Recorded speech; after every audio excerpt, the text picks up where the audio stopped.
No Miška, ukáž nám teraz, ako pracuje aplikácia Maximus AR a virtuálna realita v učebnici pre deti mentálnej aritmetiky.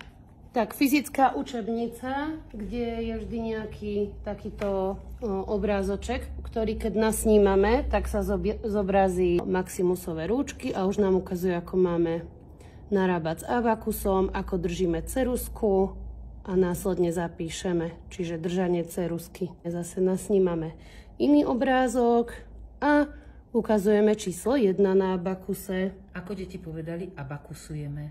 Presne tak. A keď si namieríš, ja vám to ukážem, tak to vidíte všetci? Áno. A na mobil, pozri sa, čo sa začne diať. Tam zrazu sa ukáže Maximus, jeho dve ruky. Tie palčeky, vidíte to? No a to je taká rozšírená realita. Aha, a už chytá abakus, vynuloval si ho. Keď sú tam obrázočky ako táto húsenička, tak nám vystúpia úplne ako keby von z obrázku a môžeme si ju prezrieť z každej strany. Takže skvelá pomôcka, čo povieš? Superko, je to hlavne zase zážitkové učenie, spestrené o niečo viac.